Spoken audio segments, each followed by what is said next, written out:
Armin Meiwes. I was born 1961. I'm computer engineer from Rothenburg, Germany.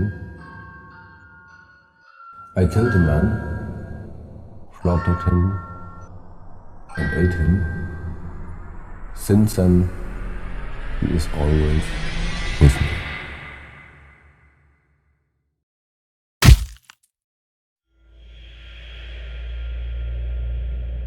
Okay तो video को शुरू करने से पहले मैं तुम्हें एक डिस्क्लेमर देना चाहूँगा। ऑन अ सीरियस नोट, इस वीडियो में जिस स्टोरी या फिर जिस केस फाइल के बारे में मैं तुम्हें बताने जा रहा हूँ वो स्टोरी बहुत ही ज़्यादा सेंसिटिव और बहुत ही ज़्यादा ग्रुसम होने वाली है। We are gonna talk about cannibalism, we are gonna talk about extreme violence, और इस वीडियो में ऐसी भी चीज़ें होंगी जिन्हें सुनकर हो सकता है तुम बहुत ही ज़्यादा डिस्टर्ब फील करो या फिर बहुत ही ज़्यादा अनईजी फील करो। इवन कुछ ऑडियंस ऐसी भी है जिन्हें पूरी स्टोरी जानने के बाद वो 2 दिनों तक अच्छे से हो सकता है खाना भी ना खा पाए, क्योंकि इस स्टोरी को मैं अनफिल्टर्ड तरीके से बताने जा रहा हूँ and it's going to be my most disturbing video ever. So अगर तुम अभी तक 18 साल के नहीं हुए हो या फिर तुम्हें ऐसे सेंसिटिव और ग्रूसम कंटेंट देखना और सुनना पसंद नहीं है, you can leave this video right now. But अगर तुम में हिम्मत है ऐसी स्टोरीज़ को जानने की या फिर सुनने की, then let me start the video. Okay so कहानी शुरू होती है जब एक बंदा डार्क वेब के एक इलीगल वेबसाइट पे विजिट करता है जिसका नाम होता है द कैनिबल कैफ़े फोरम। अगर तुम्हें कैनिबल कैफ़े फोरम के बारे में नहीं पता तो मैं आसानी से तुम्हें समझा देता हूँ। Cannibal cafe forum dark web में रहा एक ऐसा इलीगल वेबसाइट है जो कि पूरी तरीके से डेडिकेटेड है कैनिबलिज्म के ऊपर। अगर कभी भी तुम इस वेबसाइट को विजिट करते हो, मतलब मैं नहीं चाहता तुम कभी भी करो, बट अगर कोई इंसान इस वेबसाइट को विजिट करता है तो उसे कैनिबलिज्म से रिलेटेड बहुत सारे खतरनाक चीज़ें देखने को मिल सकती है, जैसे कि किसी ह्यूमन बॉडी को प्रॉपर्ली काटना कैसे है या फिर किसी ह्यूमन ऑर्गन को प्रॉपर्ली कुक कैसे करना है, और ऐसी बहुत सारे कैनिबलिज्म से रिलेटेड तुम्हें रेसिपीज़ मिल जाएंगी इस वेबसाइट पे। और भी खतरनाक चीज़ें हैं पर मैं ज़्यादा डीप नहीं जाने वाला। फिलहाल जो सबसे ज़्यादा इंपॉर्टेंट रोल अदा करने वाली है इस स्टोरी में वो है कैनिबल कैफ़े फोरम में रहा एक चैट रूम, जहाँ पर कैनिबल्स एक दूसरे के साथ बातें करते हैं, एक दूसरे के साथ चैट करते हैं, जहाँ पर वो अपने बहुत सारे खतरनाक फैंटेसीज और डिज़ायर्स को शेयर करते रहते हैं, अपने विक्टिम्स के लोकेशंस एक दूसरे के साथ शेयर करते हैं, टिप्स शेयर करते हैं, और ऐसी बहुत सारे घिनौनी चीज़ें उस चैट रूम में चलती रहती है, बातें चलती रहती है। नाउ कहानी में वापस आते हैं। सो जिस बंदे के बारे में मैं बात कर रहा था वो उस वेबसाइट को एक्सप्लोर कर रहा था, यानी वो बहुत सारी चीज़ों को देख रहा था और जांच रहा था कि चल क्या रहा है इस वेबसाइट में। और एक्सप्लोर करते करते वो विज़िट करता है इसी वेबसाइट का वो चैट रूम, जहाँ पर वो कैनिबल्स एक दूसरे के साथ बातें करते हैं, और वहाँ पर वो बंदा नोटिस करता है एक एडवर्टाइजमेंट, और उस एडवर्टाइजमेंट को देखने के बाद वो सीधा कॉल करता है 911 पर, यानी पुलिस को। पुलिस और अथॉरिटीज़ जब जांच करने आती है कि इस वेबसाइट में चल क्या रहा है, तब वो बंदा उन्हें वो एडवर्टाइजमेंट दिखाता है, और उस एडवर्टाइजमेंट में क्लियरली ये लिखा हुआ था, looking for a well build 18 to 25 year old to be slaughtered and then consumed। आसान भाषा में कहा जाए तो टू बी कैनिबलाइज्ड। और ये एडवर्टाइजमेंट दिया था जर्मनी के रॉटेनबर्ग में रहने वाले एक शख्स ने जिसका नाम था आर्मिन म्यूइस। ओके स्टोरी को कंटिन्यू करने से पहले मैं तुम्हें आर्मिन म्यूइस के बारे में कुछ इन्फॉर्मेशन शेयर करना चाहता हूँ ताकि तुम आगे जाकर स्टोरी को और भी अच्छे से समझ सको और स्टोरी आगे जाकर सेंस भी बनाए। जैसा कि मैंने कहा था, आर्मिन म्यूइस का जन्म जर्मनी के रॉटेनबर्ग शहर में हुआ था, और बाकी साइकोपैथ्स की तरह ही उसके भी बहुत सारे चाइल्डहुड ट्रॉमास थे, जैसे कि उसके पिता ने बस 8 साल की उम्र में उसे और उसकी माँ को छोड़ दिया था, और आगे जाकर उसकी माँ ने भी आर्मिन को बहुत अच्छे से नहीं पाला था, जिसकी वजह से बचपन में उसके ज़्यादा दोस्त नहीं थे और वो ज़्यादा तक टाइम अकेला रहता था। और वक्त बीतने के साथ साथ आर्मिन म्यूइस का अकेलापन और उसके दिमाग के नेगेटिव थॉट्स बढ़ते चले गए, और उन्हीं नेगेटिव थॉट्स में से एक डिज़ायर था to consume real human flesh. Now of course वो ह्यूमन मीट कंज्यूम तो करना चाहता था, बट वो दूसरे कैनिबल से थोड़ा सा डिफरेंट भी था। बाकी जितने भी कैनिबल्स की स्टोरी तुम सुनोगे तो तुम देखोगे कि बाकी कैनिबल्स आइदर अपने विक्टिम को किडनैप करवाते थे या फिर उनका मर्डर करवा के उनके बॉडी को स्टोर करके फिर उनके मीट को कंज्यूम करते थे। बट आर्मिन मीविस ऐसा नहीं था। उसे ह्यूमन मीट कंज्यूम तो करना था, बट उसके डिजायर्स और फैंटेसी थोड़ी सी अलग से थी। आर्मिन चाहता था कि उसका विक्टिम, जैसे कि वो अपना पार्टनर भी कहता था, उसका विक्टिम खुद अपने मर्जी से खुद को कैनिबलाइज करवाए। यानी सीधी भाषा में कहूँ तो he always wanted a willing volunteer who wants to be slaughtered or cannibalized or consumed by Armin Mewis. Now technically देखा जाए तो आर्मिन का ये डिज़ायर या फिर रूल अच्छा ही था, क्योंकि अगर वो दूसरे कैनिबल्स की तरह होता तो शायद वो इतने दिनों में बहुत सारे मासूम लोगों को कंज्यूम कर चुका होता और उसके डेथ काउंट्स भी बहुत सारे होते। बट उसके इसी रूल की वजह से उसे कई साल लग गए वो करने में जो कि वो करना चाहता था, क्योंकि फर्स्ट ऑफ ऑल वो अपने इस डिज़ायर के बारे में ओपनली बता नहीं सकता था। हालांकि उस वक्त जर्मनी में कैनिबलिज्म के केसेस बहुत ही ज़्यादा कॉमन थे और उस वक्त जर्मनी में कैनिबलिज्म कोई इलीगल चीज़ नहीं थी। I know it sound so much weird, but it was the reality. By that time cannibalism was totally legal in Germany. But फिर भी कौन ही अपने इस किस्म के डिज़ायर को ओपनली बताना चाहेगा, और ऊपर से ऐसे विलिंग वॉलंटियर का मिलना बहुत ही ज़्यादा मुश्किल था जो खुद को कैनिबलाइज करवाना चाहता हो। मैं जानता हूँ ये सब सुनने में तुम्हें बहुत ही ज़्यादा weird लग रहा होगा, बट वीडियो में टिके रहो, ये सब कुछ भी नहीं है। वीडियो को आगे बढ़ने तो तुम्हारी हालत खराब होने वाली है। आर्मिन को कुछ समझ नहीं आ रहा था कि उसे अब लाइफ में किस तरफ जाना चाहिए, उसे लाइफ में करना क्या चाहिए। But then this happens. Armin Meiwes को पता चलता है डार्क वेब के बारे में, और डार्क वेब में रहे उस इलीगल वेबसाइट के बारे में जो कि कैनिबल्स के लिए एक हेवन था, द कैनिबल कैफे फोरम। उसे जब पता चला कि डार्क वेब में ऐसी एक इलीगल वेबसाइट भी है जहाँ पर कैनिबल्स ओपनली अपने ग्रूसम फैंटेसीज और डिज़ायर्स के बारे में बात करते हैं, और ऐसी एक वेबसाइट इंटरनेट पर एग्जिस्ट करती है, उसने अपने डिज़ायर का एडवर्टाइजमेंट बनाकर उसी वेबसाइट पर अपलोड करने का सोचा। On March 2001 he uploads an open advertisement on that illegal website called the Cannibal Cafe Forum। और अब मैं तुम्हें वो एडवर्टाइजमेंट दिखाने जा रहा हूँ। वैसे तो ये एडवर्टाइजमेंट शायद जर्मन लैंग्वेज में है, बट अगर तुम इसे इंग्लिश में ट्रांसलेट करते हो then this comes on your screen. Hi, are you between 18 to 30 years old and have a normal built body and would you like to be slaughtered? Then come to me. I will do it. Please. Apply with details of your age, height and weight, preferably with a phone. Okay, video को एक बार इस point पर रोकते हैं और एक बार technically सोच कर देखते हैं। हम एक ऐसे इंसान के बारे में बात कर रहे हैं जो कि एक दूसरे इंसान को खाना चाहता है, वो भी उसकी परमिशन लेके, और इस चीज़ के लिए वो एक एडवर्टाइजमेंट बनाता भी है, और उस एडवर्टाइजमेंट को वो अपलोड करता है डार्क वेब के एक ऐसे इलीगल वेबसाइट में जो कि डायरेक्टली कनेक्टेड है कैनिबलिज्म से। और हैरानी की बात तो ये है कि इससे उसे मदद मिल भी जाती है। यस, एडवर्टाइजमेंट को अपलोड करने के बाद उसे बहुत सारे लोगों के कॉन्टैक्ट्स मिले जो कि खुद को कैनिबलाइज करवाना चाहते थे, but at the last moment उन लोगों ने बैकअप कर लिया। बट एक इंसान ने बैक ऑफ नहीं किया, and it was Brandeis, burn Jurgen Armando Brandeis, जो कि बर्लिन में रहने वाला 43 साल का एक कंप्यूटर इंजीनियर था। वो आर्मिन के एडवर्टाइजमेंट का आंसर देता है जब उसे पता चलता है कि एक इंसान एक विलिंग वॉलंटियर ढूंढ रहा है जो कि खुद को कैनिबलाइज करवाना चाहता हो।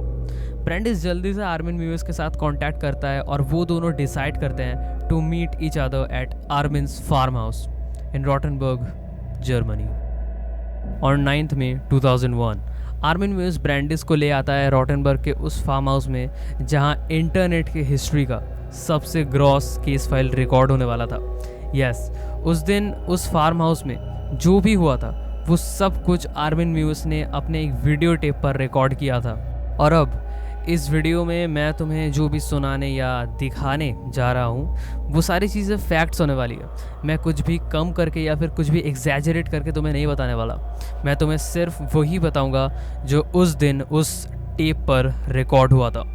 वीडियो को आगे बढ़ाने से पहले one last disclaimer, graphic content ahead, watch at your own risk.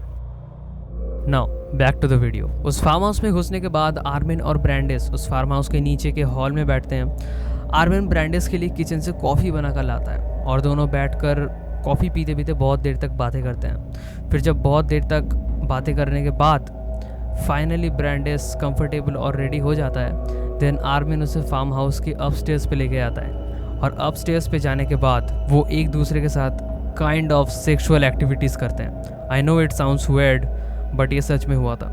उन सेक्सुअल एक्टिविटीज़ को करने के बाद आर्मिन ब्रांडिस को कहता है मेन एक्ट शुरू करने के लिए। ब्रांडिस प्लान के हिसाब से पूरी तरीके से नैकेड हो जाता है। अब आर्मिन ब्रांडिस को कंज्यूम तो करना चाहता था, बट वो ब्रांडिस के फीलिंग्स को भी बहुत ज़्यादा रेस्पेक्ट करता था, और ताकि ब्रांडिस के फ्लैश को काटते वक्त उसे ज़्यादा दर्द या फिर ज़्यादा पेन ना हो, इसलिए आर्मिन ब्रांडिस को 1 या फिर 2 नहीं बल्कि पूरे 20 स्लीपिंग पिल्स खिलाता है, 20 स्लीपिंग पिल्स।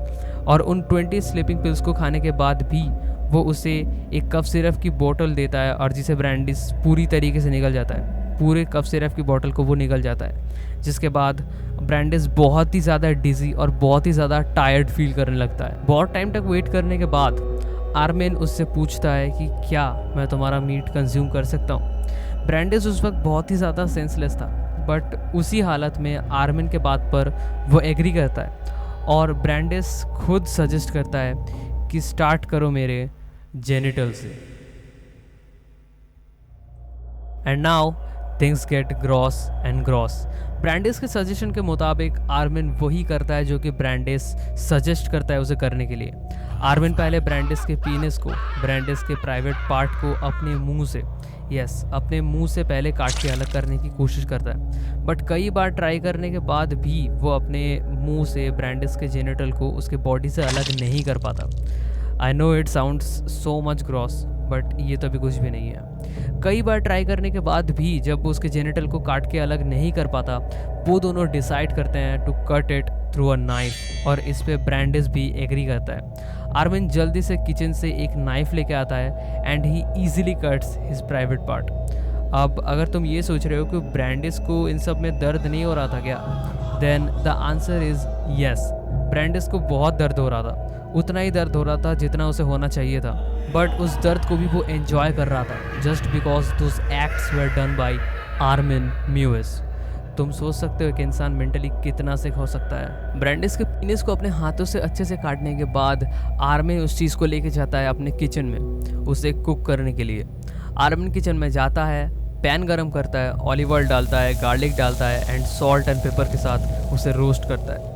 यस, वो किचन में जाकर ब्रांडिस के पीनिस को रोस्ट करता है, क्योंकि उसे पहले से एक डिज़ायर था ह्यूमन फ्लैश को खाने का, और ऊपर से he visited the cannibal cafe forum, so that उसे पहले से और अच्छे से पता था कि कौन से ह्यूमन ऑर्गन को कैसे खाना है। इवन रोस्ट करते वक्त वो ब्रांडिस के बॉडी से थोड़ा सा फैट भी काट कर निकालता है फॉर मोर टेस्ट। उसके पीनिस को रोस्ट करने का वो ट्राई तो करता है उस फैट के साथ, बट वो फैट जल जाता है। आर्मिन उसी जले हुए फैट के साथ वो रोस्टेड पीनिस ब्रांडिस के पास लेके जाता है, और वो दोनों आर्मिन और ब्रांडिस, यस ब्रांडिस भी उसके खुद के रोस्टेड हुए पीनिस को कंज्यूम करता है। Can you imagine? आर्मिन उसे पूरा कंज्यूम कर लेता है, पर ब्रांडिस उसे पूरा नहीं खा पाता, क्योंकि उस वक्त वो बहुत ही हेवीली ब्लीड कर रहा था, और उन पिल्स और उस सिरप को कंज्यूम करने की वजह से वो बार बार पास आउट हो रहा था और बहुत ही ज़्यादा डिजी भी फील कर रहा था। उस रोस्टेड ऑर्गन को पूरा खाने के बाद आर्मिन ब्रांडिस को लेके जाता है उसके वॉशरूम में। उस वॉशरूम में एक बाथटब भी था। आर्मिन ब्रांडिस को उस बाथटब के अंदर लिटाता है और ब्रांडिस उसी हालत में एक बाथ लेता है, और आर्मिन उसी के बगल में बैठकर स्टार ट्रेक की एक नोवेल पढ़ रहा था। नोवेल पढ़ते पढ़ते आर्मिन नोटिस करता है कि ब्रांडिस बार बार पास आउट हो रहा है और उसकी हालत भी बहुत ख़राब हो चुकी है। वो उस वक्त तक लगभग अधमरा हो चुका था बिकॉज ऑफ हेवी ब्लीडिंग। बहुत देर तक वेट करने के बाद और फिर एक प्रेयर गाने के बाद आर्मिन एक बहुत बड़ा चाकू लेके आता है और ब्रांडिस के गर्दन पर बहुत बार स्टैप करके उसे फाइनली मार देता है। उसके बाद वो ब्रांडिस के बॉडी को एक मीट हुक पर टांग देता है और उस बॉडी के छोटे छोटे टुकड़े कर देता है और उसे अपने फ्रिज पर रख देता है, और ब्रांडिस के सर को, उसके स्कल को वो अपने गार्डन पर गाड़ कर आ जाता है। उसके बाद से हर रात वो अपने डिनर टेबल को कैंडल्स और फ्लावर से सजाने लगा और डिनर में ब्रांडिस के फ्लैश को कुक करके खाने लगा, और ऐसे करीब 10 महीनों तक चलता है। और उन अगले 10 महीनों में वो करीब ब्रांडिस का 20 किलो फ्लैश खा जाता है। 20 किलो फ्लैश अगले 10 महीनों में वो अकेला कंज्यूम कर लेता है। ब्रांडिस को मारने के बाद भी उसके पास कई लोगों के कॉन्टैक्ट्स आए थे जो खुद को कैनिबलाइज करवाना चाहते थे, ठीक ब्रांडिस की तरह। बट आर्मिन उनमें से किसी को भी जवाब नहीं देता क्योंकि उसका पर्पस ख़त्म हो चुका था। बट देन जब आर्मिन का ड्रीम पूरा हो चुका था, देन एंट्री होती है पुलिस और अथॉरिटीज़ की, जिन्हें पता चल चुका था आर्मिन के एडवर्टाइजमेंट और उसके किए गए कारनामों के बारे में। इन्वेस्टिगेशन के दौरान आर्मिन अथॉरिटीज़ को उसके फ्लैश खाने के बाद के एक्सपीरियंस को शेयर करता है और वो कहता है कि वो जब जब ब्रांडिस के फ्लैश को खाता था, ब्रांडिस के लिए उसकी यादें और भी ज़्यादा ताज़ा हो जाती थी। इवन ब्रांडिस के फ्लैश को कंज्यूम करने के बाद उसकी इंग्लिश भी ब्रांडिस की तरह ही बहुत ही ज़्यादा स्मूथ हो गई थी, ऐसा वो दावा करता है। वो इवन ये स्टेटमेंट भी देता है कि उसके लाइफ का एक लौता ड्रीम पूरा होने के बाद वो बहुत ही ज़्यादा मेंटली स्टेबल फील कर रहा था और उसके दिमाग में ऐसे वर्ड और ग्रूसम थॉट्स भी नहीं आ रहे थे। ओवरऑल अगर समझा जाए तो आर्मिन खुद को इनोसेंट साबित करना चाहता था और ये भी साबित करना चाहता था कि उसने जो भी किया है वो कुछ भी क्राइम नहीं था। और इस चीज़ को प्रूव करने के लिए उसके पास वो फुटेजेस थे जहाँ पर मेन एक्ट शुरू करने से पहले ब्रांडिस वीडियो टेप्स पर खुद ये क्लेम करता है कि मैं ये सब कुछ अपनी मर्जी से कर रहा हूँ, मुझे ये करने के लिए किसी ने फोर्स नहीं किया है। I am killing, slaughtering my self of my own accord. और इन्हीं चीज़ों की वजह से केस आर्मिन के फेवर में आ चुका था और ऊपर से उस वक्त जर्मनी में कैनिबलिज्म भी इलीगल नहीं थी अनटिल 2001। केस आगे बढ़ते बढ़ते ये भी पता चलता है कि आर्मिन म्यूइस को एक सीरियस मेंटल डिसऑर्डर था जिसका नाम है स्किज़ॉइड पर्सनैलिटी डिसऑर्डर। यानी अगर वो टाइम पर डॉक्टर से चेकअप करवाता देन उसका ये मेंटल इलनेस ठीक हो सकता था। बट एक बार के लिए आर्मिन म्यूइस को भूल जाते हैं और उस इंसान पे ध्यान देते हैं जिसने खुद को आर्मिन म्यूइस जैसे एक इंसान के हाथों सौंप दिया था, ये जानते हुए कि उसे कैनिबलाइज किया जाएगा। मैं ब्रांडिस के बारे में बात कर रहा हूँ। वो किस मेंटल स्टेट पे था ये सोचा है कभी?